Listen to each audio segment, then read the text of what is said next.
bumi kita ini sedang mungkin tidak baik-baik saja. Nah, sempat jadi perbincangan panas pada saat itu. Panel itu tuh terngiang-ngiang sama mahasiswa, sama saya juga selaku dosen juga kerasa gitu loh. Oh, apa sih maksud pesannya? Ternyata maksud pesannya adalah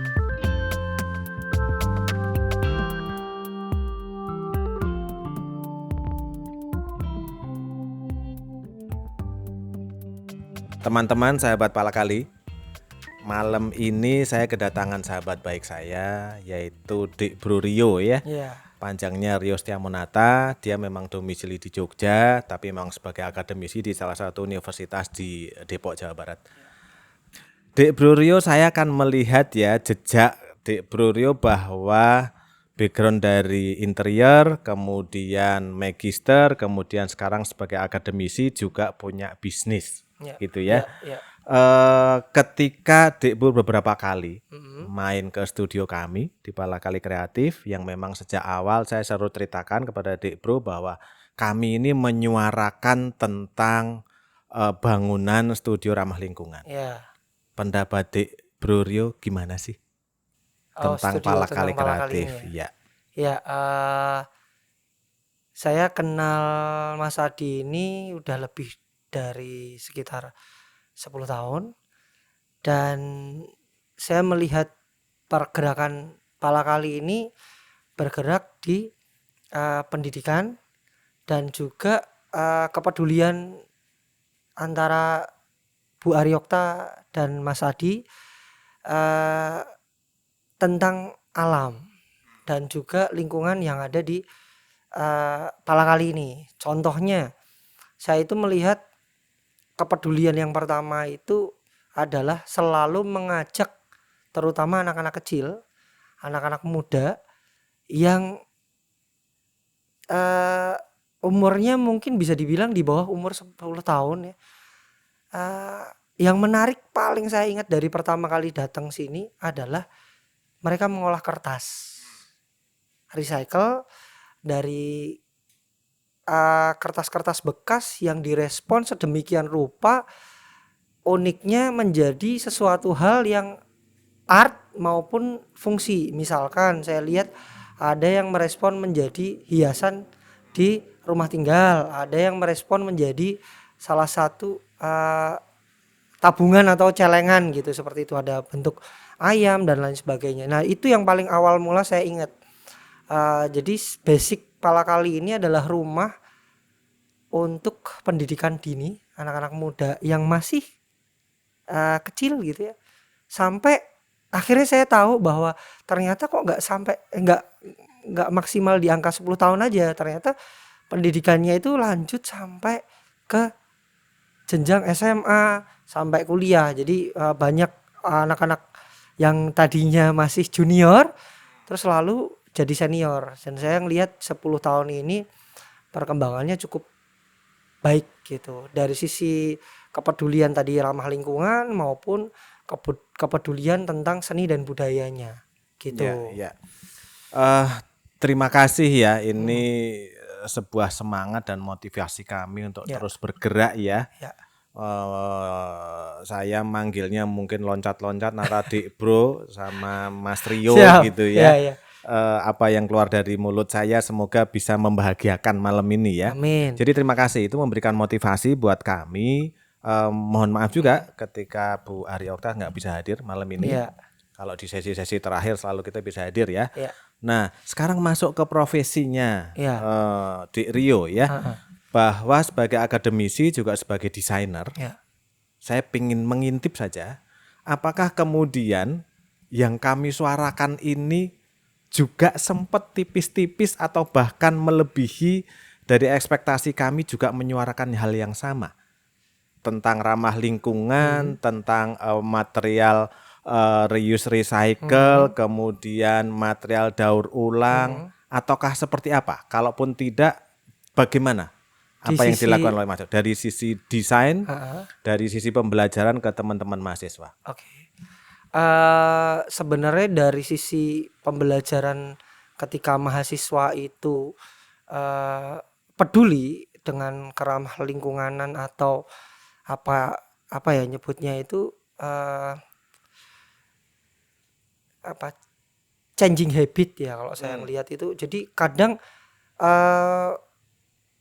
orang yang nggak peka terhadap alam atau ramah lingkungan ini semakin datang ke sini semakin mulai peduli dengan ajakan secara nggak langsung apa yang Palakali suarakan gitu. Jadi mahasiswa beberapa kali yang datang ke sini, mahasiswa saya terutama juga melihat Palakali ini adalah sebuah ekosistem juga gitu loh. Ngelihat ekosistem di mana tadi saya bilang adalah rumah kreatif lah ya.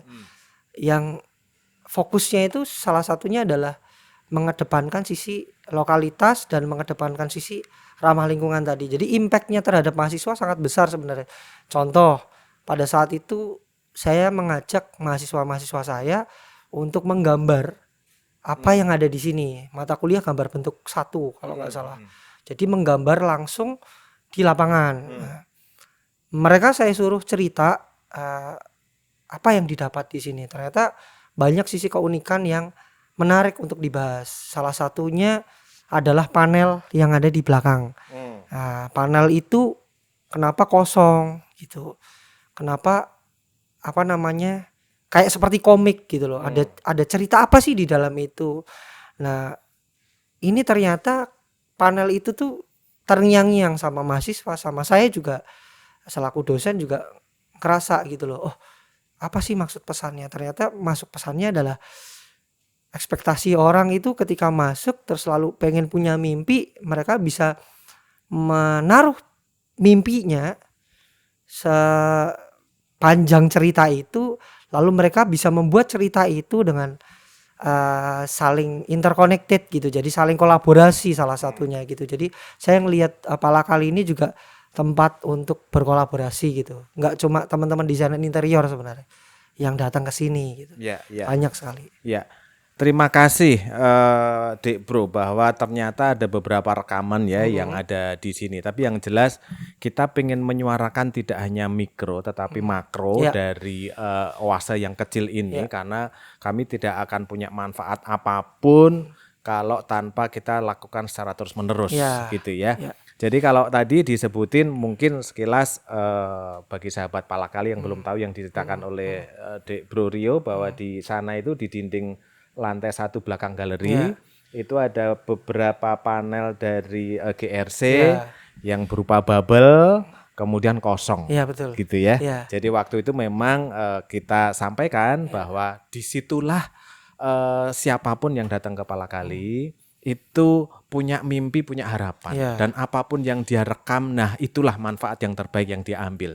Jadi kami di sini tidak ingin membuat sesuatu seseorang dan segala macam menjadi apa atau siapa, tetapi mereka berproses mengalami sesuatu hal yang menarik di situ, ambil sisi baiknya, ambil sisi positifnya, kemudian digerakkan di luar. Nah, sekarang sebenarnya Dik Bro Rio bahwa banyak sekali yang orang kemudian konsentrasi terhadap bagaimana meminimalisir sampah.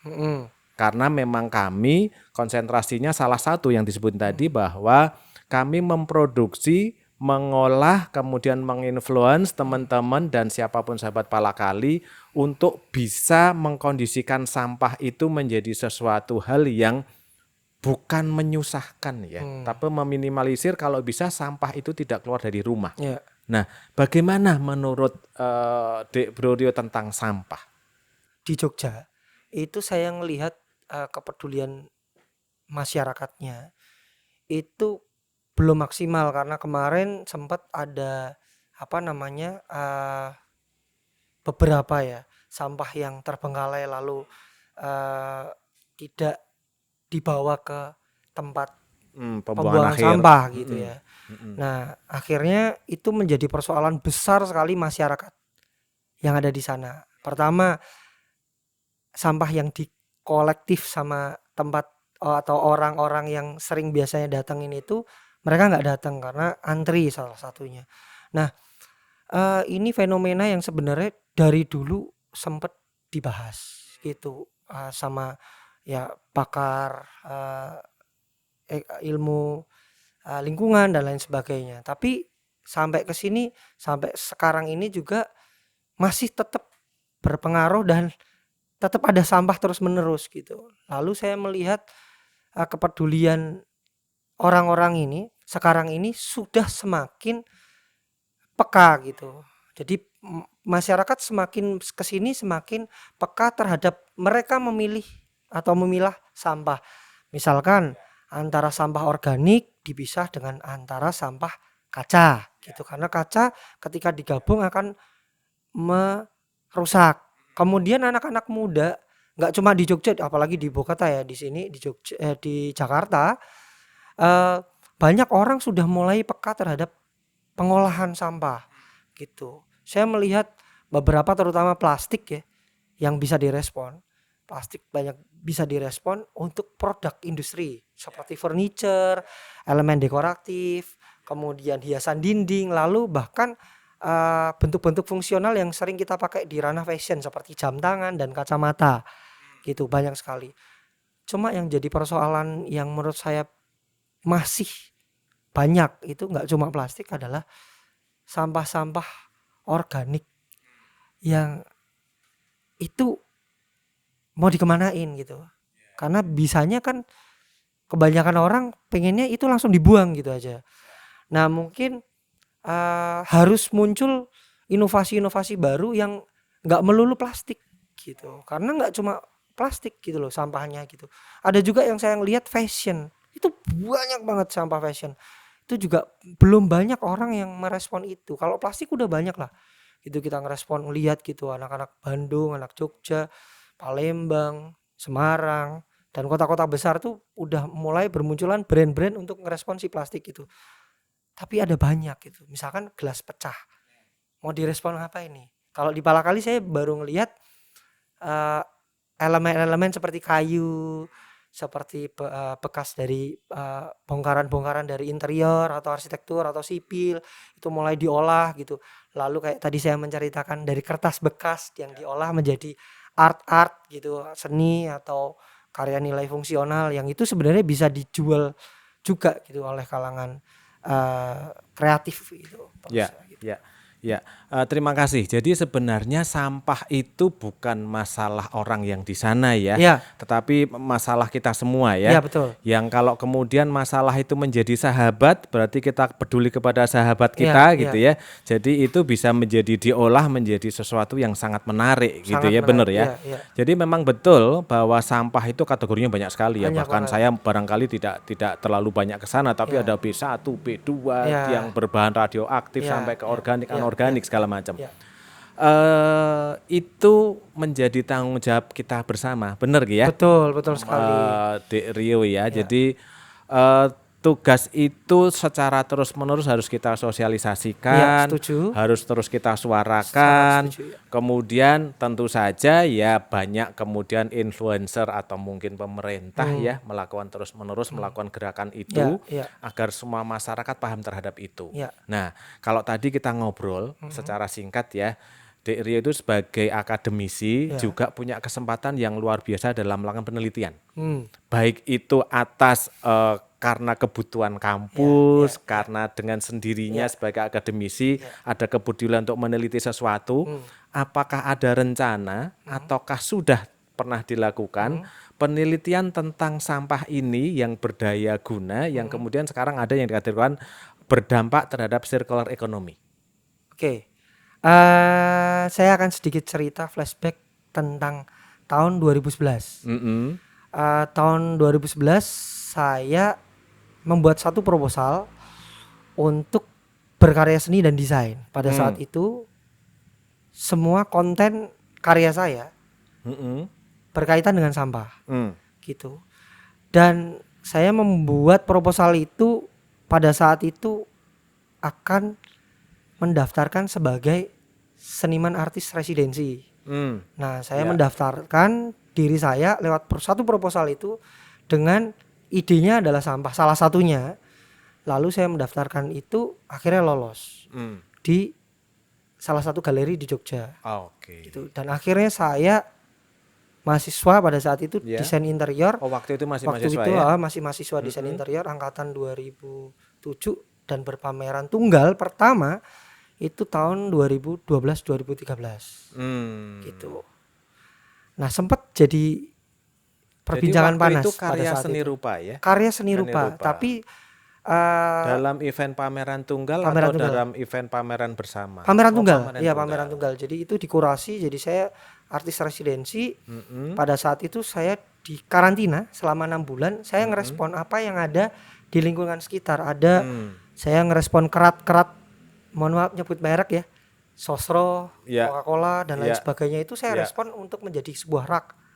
Lalu di atasnya ada sebuah karya seni yang imajinasi gitu, seperti mainan gitu, dan itu ada pesannya juga. Lalu saya di tahun 2008 dan 2010 itu saya aktif menggambar pakai aerosol spray. Kalau orang nyebutnya pilok gitu. Nah tapi merek pilok itu kan ada banyak ya, ada banyak sekali. Nah, saya merespon si kaleng tersebut untuk dijadikan sebuah kursi gitu dengan tinggi sekian meter gitu ya.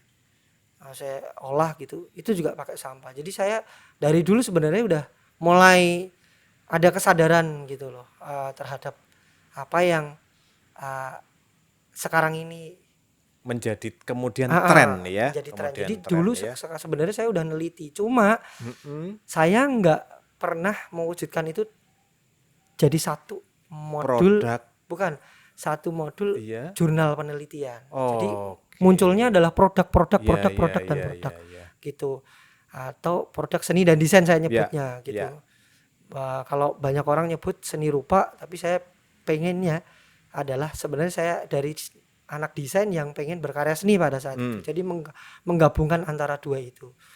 Nah, tapi sekarang ini di tahun 2020 saya mulai tertarik dengan bambu.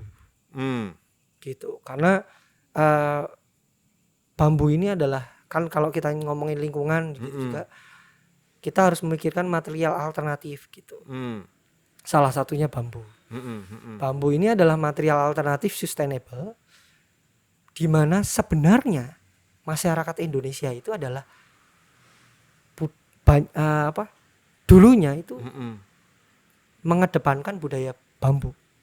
Gitu. Bisa terlihat di arsitektur zaman dulu, zaman simbah-simbah kita atau nenek moyang dulu itu rumahnya antara pakai bambu atau kayu gitu. Nah, kalau kayu di era sekarang ini kan pertumbuhannya sangat lama, 30 sampai 50 tahun gitu baru diolah jadi sebuah produk atau bangunan gitu. Tapi kalau bambu ini mungkin bisa 5 bulan, 6 bulan, 1 tahun sudah bisa dipanen, bahkan maksimal 5 tahun mungkin bisa dipanen gitu. Jadi selain tadi saya bahas sampah tadi yang benar-benar sampah dari tadi yang sampah pakai tadi, tapi saya sekarang ini dari 2020 sampai sekarang saya meneliti tentang bambu gitu. Dan itu secara runtut diteliti dan kemudian nanti akan target masuk ke jurnal gitu ya. Sudah masuk jurnal, alhamdulillah. Jadi 1 tahun yang lalu, tahun 2022 saya datang ke Lombok, salah satu daerah penghasil pengrajinan bambu di Desa Loyok, Lombok Timur. Jadi saya melihat banyak sekali aset ya, craftsmanship yang menurut saya ini harus dilestarikan, ini harus dijaga gitu. Jadi craft yang bisa go internasional lah gitu. Gitu sih. Jadi memang di seluruh Indonesia itu akhirnya punya potensi ya. Potensi untuk mengolah apapun ya. Jadi artinya itu bagian dari kepedulian kita bersama ya, agar bumi ini tetap seimbang ya, tetap balance ya. Nah, Dek Rio, belakangan memang saya melakukan perjalanan ke rumah-rumah ruang pamer alternatif. Kemudian terdapat sekarang kan sangat luar biasa pameran-pameran seni rupa ya, yang sekarang lagi tren. Bahkan ini seperti seolah-olah hari rayanya para seniman tentang seni rupawan ya. Dan di sana memang benar banyak karya-karya yang mereka yang kemudian mengolah sampah-sampah itu menjadi sebuah karya seni rupa seperti yang Bro Rio tadi lakukan di 10-11 tahun yang lalu ya. Kira-kira. Jadi ini sebenarnya tren apakah atau akan ada wacana apakah tentang mereka sudah peduli dengan sampah? Ya, yang paling basic ya saya ngerti adalah iklim. Oke. Jadi iklim menurut saya udah nggak cuma di Indonesia tapi di dunia global ya. Iklim global ini sudah bergeser. Itu bulan ini adalah bulan November, di mana yang biasanya Oktober, November, Desember untuk hujan Indonesia deras, sudah hujan gitu. ya, betul. Tapi sekarang udah bergeser, gitu. Artinya berarti bumi kita ini sedang mungkin tidak baik-baik saja. Salah satunya masalahnya adalah sampah. Makanya masyarakat saya rasa di era sekarang ini mulai peka terhadap kok panas ya. Nggak cuma Indonesia menurut saya. Jadi di dunia itu udah mulai sadar bahwa oh kita harus sadar diri nih, gitu. Harus mulai peka nih, gitu, terhadap apa yang manusia secara keseluruhan lakukan, karena ini juga semuanya juga dari manusia yang menyebabkan ini. Jadi kita harus peduli semuanya. Sebenarnya kita jugalah yang merusak bumi ini ya. Tapi makin banyak, artinya kalau kemudian seniman itu kan juga sebagai corong perubahan, sebagai corong untuk menyuarakan sesuatu, idealisme mereka juga luar biasa. Selain menampilkan karya-karya estetis, tapi sebuah pesan-pesan moral pesan-pesan yang sangat luar biasa buat kita semua ya. Jadi artinya bumi kita sedang tidak baik-baik saja gitu ya Bro Rio ya. Sebagai makhluk spiritual barangkali kita juga harus sadar diri ya Bro Rio ya, bahwa kita sudah melakukan dosa, dosanya adalah merusak alam.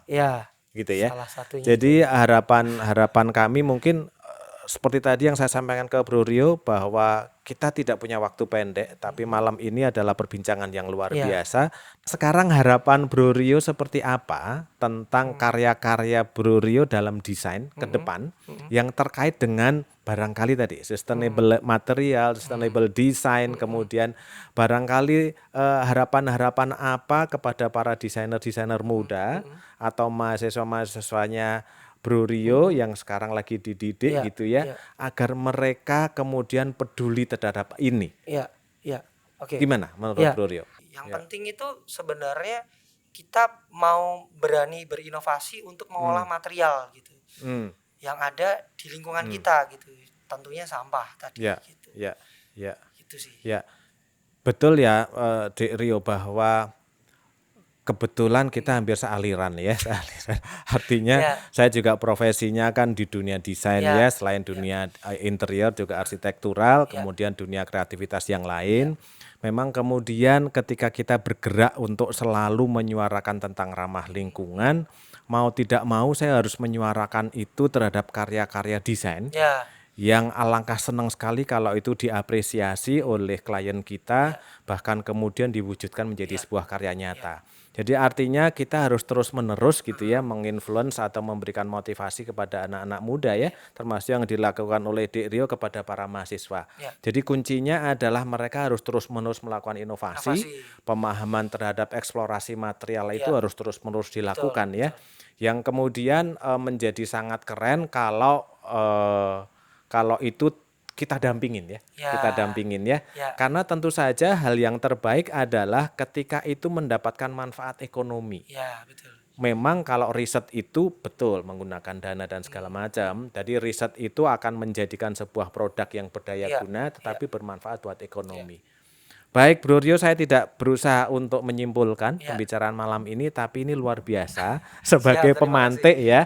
Terima kasih banyak, semoga menginspirasi. Dan malam ini banyak belajar dari apa yang disampaikan oleh Bro Rio. Saya juga banyak sekali belajar dari Mas Adi dan Bu Ari Okta. Ya, siap. Karena memang belajar sepanjang hayat ya. Tidak ada kurangnya, kita harus selalu belajar. Terima kasih ya Bro Rio. Sampai ketemu lagi. Makasih sahabat Walakali, kita ketemu dengan tamu-tamu berikutnya. Dadah.